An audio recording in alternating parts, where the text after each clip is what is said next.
Good morning, students.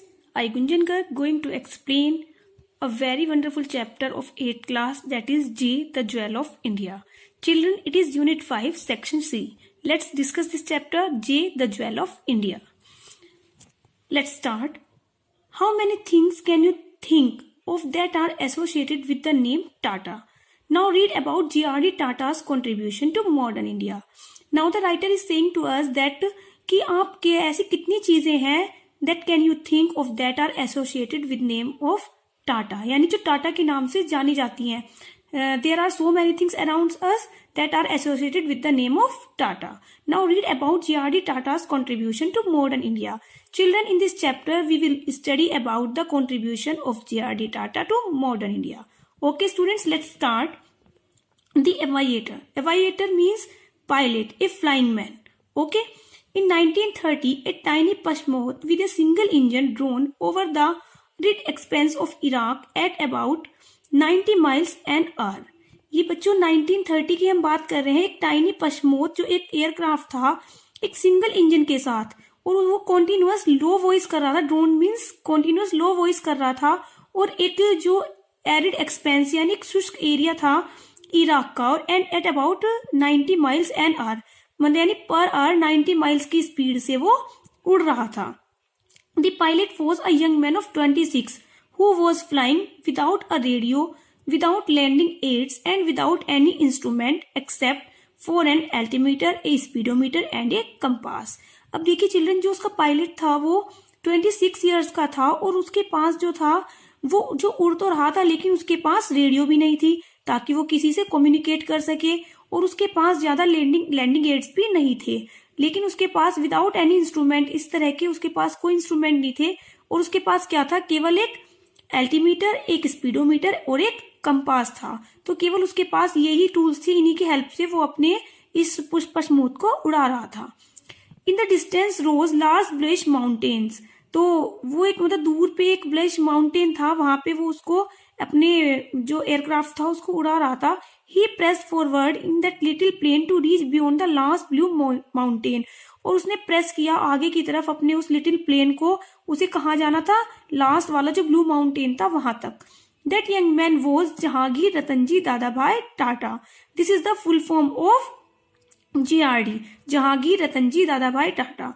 The epitome of a spirit of adventure, benevolence and compassion. तो ये जो young man था ये और कोई नहीं बल्कि कौन थे, J.R.D. टाटा थे, और जो कि एक सिंबल थे किसके, उनकी जो स्पिरिट थी वो बहुत ही ज्यादा एडवेंचरस थे. बेनिवोलेंस होता है काइंड थे, एंड कंपैशन यानी उनके अंदर दयालुता थी. हम किसकी बात कर रहे हैं यहाँ पर, J.R.D. Tata. And the full form of J.R.D. Is Jahangir Ratanji Dadabhai Tata. Now, J.R.D., as he was fondly called, was born in Paris in 1904 to R.D. Tata and his French wife Sonie. जो J.R.D. नेम है बच्चों, उनको बहुत ही प्यार से लोग J.R.D. कह के बुलाते थे.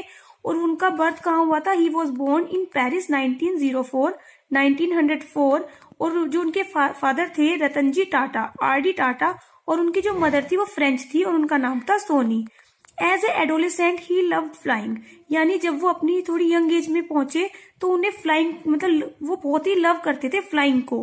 ही had grown up in France watching the famous aviator Louis Bleriot's early flights and had taken a joy ride in an aeroplane as a 15 years old. अब जैसे जैसे वो बढ़ रहे थे तो फ्रांस में वॉच करते थे किसकी फ्लाइट को, एक एविएटर थे लुइस ब्लेरियोट, उसकी फ्लाइट्स को वो क्या करते थे, वॉच करते थे. और उन्होंने एक बार जॉय राइड भी ली थी एक एरोप्लेन में जब वो 15 ईयर्स के थे. That was the beginning of A life long fascination for flying.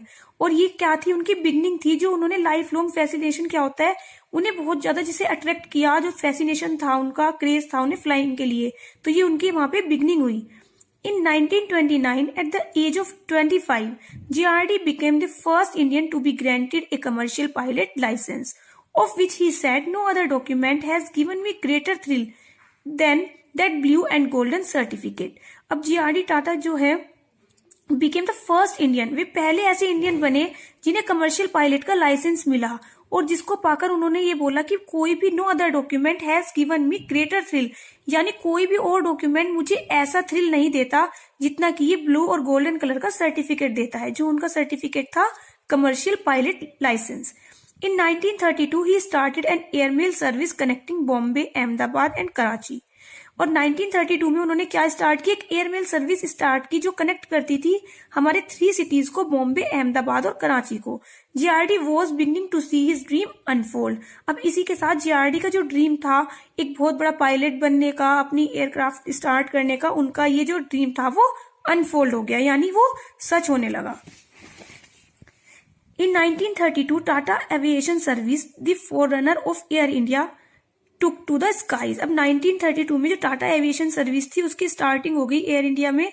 Took to the skies यानी वो उसके प्लेन्स जो है उड़ने लगे. The first flight the history of Indian aviation lifted off from Drigh Road in Karachi with JRD at the controls of a Puss Moth. और जो first flight थी इंडिया की हिस्ट्री में, इसने एक हिस्ट्री क्रिएट की.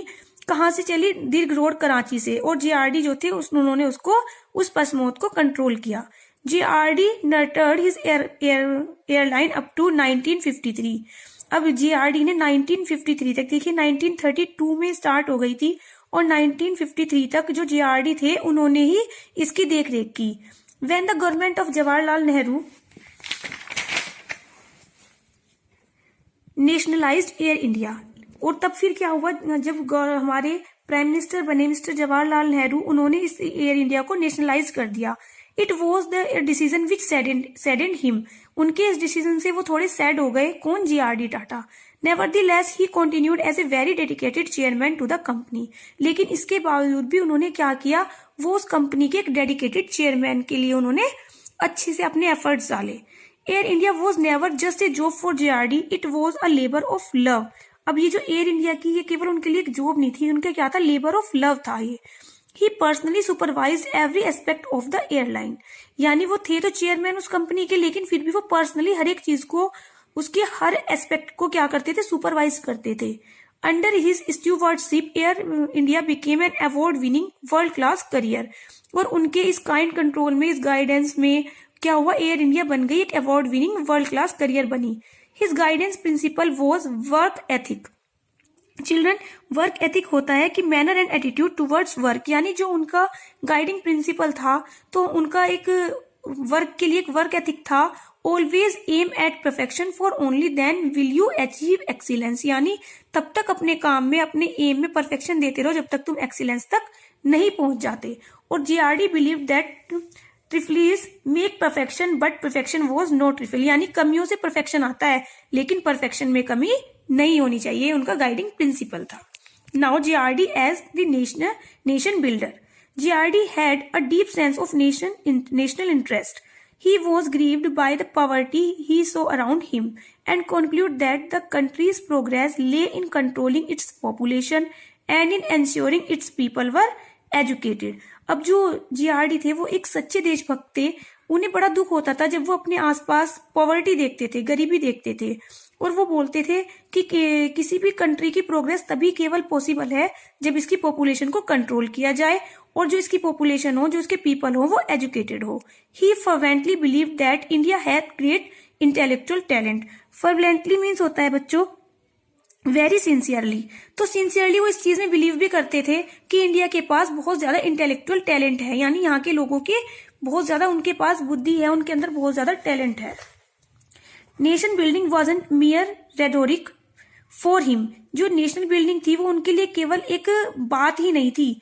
He proved his genuineness by transferring his personal wealth to the GRD Tata Trust that he set up in 1944 to aid educational and other institution.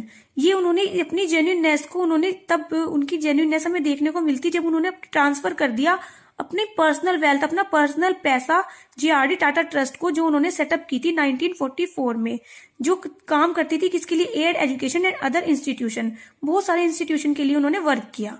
A few later, he sold a part of his share in one of the Tata companies and an apartment in Bombay. फिर उन्होंने कुछ सालों बाद क्या किया, अपनी उनका एक शेयर था उसको उन्होंने सोल्ड कर दिया. किसको? Tata companies and apartment in Bombay. He used this money to establish the GRD and Thelma Tata Trust, which still work to improve the lot of India's disadvantaged women. जो एक संस्था थी जो काम करती थी इंडिया की उन लेडीज के लिए जो डिसएडवांटेज थी, यानी जिन्हें किसी भी तरह की हेल्प की जरूरत होती थी, उनको हेल्प करते थे. Other institutions like the Tata Institute of Fundamental Research, the Tata Memorial Hospital, the Tata Institute of Social Sciences, the National Institute of Advanced Studies, and the National Center for the Performing Arts. Each an example of excellence in its field. इस field में ये सारे क्या हैं, उनके अच्छे example हैं, जो उन्होंने एग्जाम्पल सेटअप किए हैं कि वे केवल बात ही नहीं करते थे, वो अपनी कंट्री के एक सच्चे क्या थे, पेट्रियोट थे. Were project that would not have come to fruition without JRD steadfast support. और ये वो सारे इंस्टीट्यूट है, अगर JRD टाटा ने उनमें रियल में सपोर्ट ना किया होता तो शायद वो इस यहाँ तक अपनी सक्सेस तक ना पहुंचते. Man, as an individual, JRD was modest and daring and had a fine sense of humor, but he could never take kindly to show of pomposity, carelessness and a casual attitude. Children, अगर हम individually JRD Tata की बात करें, वो बहुत ही modest, बहुत ही loving nature के, बहुत ही काइंड और बहुत ही अच्छा उनका सेंस ऑफ ह्यूमर था. But he could never take kindly to show a pomposity. लेकिन वो क्या करते थे, वो बहुत अच्छे इंसान थे लेकिन वो कभी शो ऑफ नहीं करते थे. और वो जो लोग carelessness and a casual attitude, यानी जिन लोगों का इस तरह का एटीट्यूड होता था, केयरलेसनेस होते थे, वो उनको ज्यादा लाइक भी नहीं करते थे. When a friend began to letter to JRD with the salutation, Dear J, he wrote back, I have found that a jay is a noisy, chattering European bird of brilliant plumage and figuratively an impertinent chatter or simpleton. तो एक बार क्या होता है बच्चों, उनका एक friend होता है, वो लेटर में उनकी स्पेलिंग को जो सैल्यूटेशन लिखता है डियर जे, तो वो JEH के प्लेस पर JAY लिख देता है. तो उनका सेंस ऑफ ह्यूमर बहुत ही अच्छा था. तो वे वापस एक लेटर उसे लिखते हैं और वो बताते हैं अपने फ्रेंड को कि जो तुमने मेरी जो नाम की स्पेलिंग है, जो आपने JAY लिखा है, इसका मीनिंग मैंने डिक्शनरी में सर्च किया तो इसका मतलब निकला एक बहुत ही ज्यादा नॉइजी, चैटरिंग करने वाली European bird of brilliant plumage, जिसके पंख बहुत ही चमकदार हैं. और उन्होंने ये भी उसे बताया कि अगर मैं इम्पर्टिनेंट मीन्स होता है बच्चों rude and not showing respect, यानी वो ऐसा है कि रूड है और वो बहुत ही डिसरिस्पेक्ट दिखाती है. और वो बताती है कि please for future reference please note that my name is spelled JAH. और वो अपने फ्रेंड को बताते हैं कि आगे से तुम्हें मेरा नाम क्या लिखना है, JEH in abbreviation of Jahangir, जो कि एक शॉर्ट फॉर्म है जहांगीर की. Any resemblance between me and the bird is purely coincidental. और वो बताते हैं उस बर्ड में और मेरे में अगर कोई भी सिमिलैरिटी है तो वो केवल कोइंसिडेंटल है. JRD वॉज ए शाई एंड रेटिसेंट मैन. वो एक शाई नेचर के मैन थे और रेसिडेंट होता है अनविलिंग टू शेयर ए लोट, यानी वो किसी से अपनी ज्यादा बातें शेयर नहीं करते थे. He was never interested in receiving honors, but was shared with them with amused him. यानी उन्हें कोई इंटरेस्ट नहीं था कि उन्हें बहुत सारा ऑनर मिले, लेकिन फिर भी उन्हें बहुत ज्यादा ऑनर मिलता था जो उन्हें बहुत ही सरप्राइज कर देता था. When he was told that the government of India was thinking of giving him the Bharat Ratna, the country's highest civilian award, he responded with modesty and wit, "Why me? I don't deserve it. The Bharat Ratna is usually given to people who are dead, or it is given to politicians. I am not prepared to oblige the government on the former, and I am not the latter." तो वो बोलते हैं, बड़े ही modesty से वो answer देते हैं कि जो इंडिया की गवर्नमेंट मुझे भारत रत्न का जो अवार्ड देने चाहती है कि मैं इसे डिजर्व नहीं करता हूँ, क्योंकि या तो ये किसी डेड को दिया जाता है या फिर किसी पॉलिटिशियन को. और वो कहता है कि ना तो मैं कोई पॉलिटिशियन हूँ और ना ही मैं I am not the letter, और अभी क्या है, मैं अलाइव हूँ. तो JRD has the unique ability to form bonds with people of all ages and backgrounds. और बच्चों, उनकी एक यूनिक एबिलिटी थी जो बिल्कुल हटके थी, वो सभी के साथ बॉन्ड क्रिएट कर लेते थे, हर एज के लोगों के साथ और हर बैकग्राउंड के लोगों के साथ. As a man of principle who followed his dreams he was an inspiration to many. यानी अगर हम देखें जो फॉलोड हिज ड्रीम्स, उनके अगर एक प्रिंसिपल उनके ड्रीम्स देखे तो बहुत सारे लोगों की इंस्पिरेशन है. Kalpana Chawla, the first woman of India origin in space, cited JRD and his pioneering airmail flight as her inspiration for taking up aeronautics. Kalpana Chawla जो फर्स्ट इंडियन मूल की जो फर्स्ट लेडी हैं जो स्पेस में गई थी, वो भी दादाजी ये JRD टाटा से बहुत ज्यादा इंस्पायर थी. To Sudha Murty, cofounder of the technology company Infosys, he was a model of humility.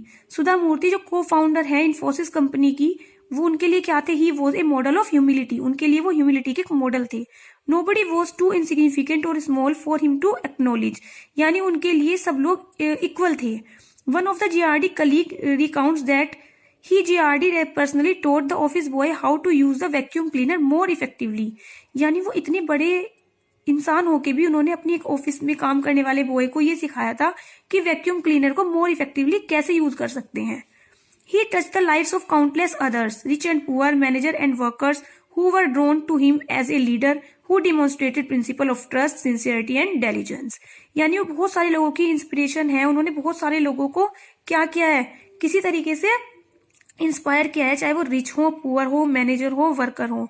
और एज ए लीडर अगर हम उन्हें डेमोन्स्ट्रेट करें, उनके प्रिंसिपल क्या थे, ट्रस्ट, सिंसियरिटी और डेलिजेंस।